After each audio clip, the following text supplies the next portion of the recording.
We are so pleased to welcome you to the 21st NCSE Lifetime Achievement Award for Science, Service, and Leadership.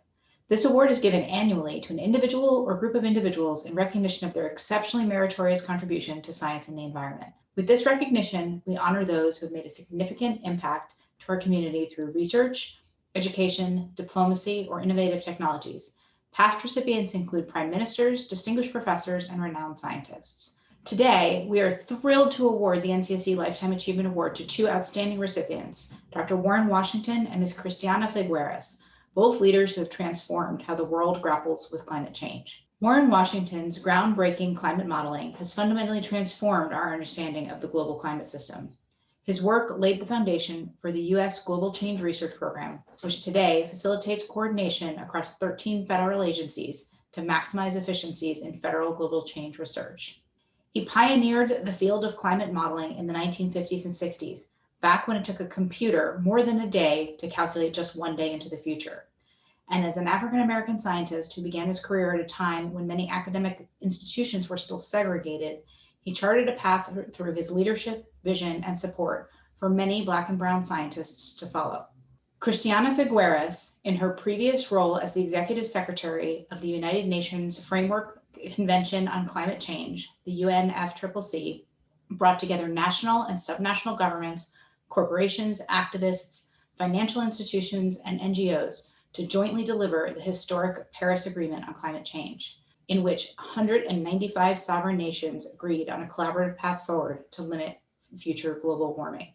Today, she continues to inspire change as the founding partner of Global Optimism, a nonprofit organization committed to changing narratives and building resilient mindsets for transforming the world. Today, we are fortunate to have two close colleagues and personal friends of Warren Washington and Christiana Figueres to officially confer their award, Dr. Jim Buizer and Dr. Tom Lovejoy. I am pleased to now introduce Dr. Jim Buizer, who will make the award to Dr. Warren Washington and engage with him in a brief interview-style question and answer session. As you listen to their discussion, please capture any questions or ideas that surprise or inspire you in the chat window, and we will include these in the final conference synthesis. With that, Jim, I turn it over to you. Hi, my name is Jim Buizer. I'm a professor in the School of Natural Resources and the Environment and interim director of the Arizona Institutes for Resilience at the University of Arizona. I am also a board member of the National Council for Science and the Environment. I will, at this moment, to say that it's my absolute pleasure to confer the 2021 NCSE Lifetime Achievement Award to you, my dear and esteemed friend, Dr. Warren Washington, for your absolutely extraordinary contributions to our understanding of the climate system on which we depend for life itself. I met you at some point in the mid-'80s. I was working in NOAA, National Oceanic Atmospheric Administration. You had given a presentation where I thought, okay, I'm going to come up and very nervously come up and introduce myself after your talk. I found my way up to the front of the room, and the line must have been 20 people long, and it wasn't just younger people like me, but your contemporaries that wanted to say hello. If our community, our climate community, had an Abraham Lincoln, this would be Warren Washington. Here he is in his 80s and joining us today. Warren, you've been in the field of climate modeling since its inception. Please share more of your experience in getting into the field in the 1950s and 1960s. So I ventured out with a small group of people to put together a atmospheric model. And that was a challenge because computers in the early 60s were pretty meager compared to what we have nowadays. And so when we ran our computer, it took one day to calculate one day. A question that I wanted to ask you is that you've been through 5 different presidential administrations. Because of your successes, people wanted to hear from you, and that was true regardless of the administration. If you don't mind, if you would, share some of that experience. Under George Bush, the chief of staff was John Sununu. I and my colleagues published a paper in a widely circulated journal And apparently it was picked up by Newsweek, talking about the effect of the ocean on climate change. John Snow made a quote in the magazines, a fax to him, "You're wrong." And the next thing I know, I got a call on the telephone and he said, "Are you using finite differences or spectral methods or other mathematical approximations to solve the equations?" And I knew that this was going to be a tough one to work with. Well, next thing I know, he asked me, "Where can I learn more about this techniques?" And I said, "Well, I just published a book with Claire Parkinson on climate modeling, and so he said, have him deliver it to me." And so the next thing I know, the science advisor for the first Bush administration, Alan Bromley, called me on the telephone and said, "Oh, go ahead and give him something, but don't worry, he's too busy running the government as lead guy in the White House." I ended up visiting him in the White House, and he wanted me to talk to the cabinet along with Dan Albritton from NOAA.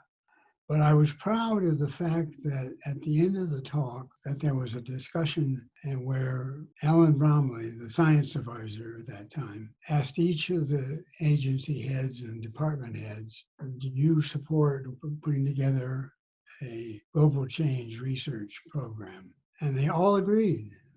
If not for the U.S. Global Change Research Program, an interagency program that is mandated by the 1990 Congressional Act. And you'll recall that if not for that, we wouldn't be having the understanding that we have. And if we could just spend a few minutes about issues of diversity and inclusion, how have they touched your career? When I was in high school, I went to a school that was integrated. I was the youth counselor for the NAACP because in Portland you couldn't eat at certain restaurants or stop at certain stores or fountains. When I went to Oregon State, there was 10 African American students. I carried out a campaign at Oregon State, which had to do with is a why were fraternities and sororities segregated. And I called a meeting with the president, and he said it was an amoral issue. I had to go back to my apartment to figure out what amoral meant. It was wrong. In my later years at NCAR, I helped start the programs in trying to attract more African Americans into atmospheric science. And every year I would go with several others to various colleges and give lectures about the opportunities for students. And in our later years, Mary and I have established scholarships at the American Meteorological Society. We started another scholarship at Oregon State, and we've established a third scholarship to sort of increase the number of master's and PhD level in the area of climate research. Your hindsight can perhaps inform what it is that we're looking going forward. Climate and science, as we know today, the need to implement changes at all levels, and in all of that informing policy, both nationally and globally.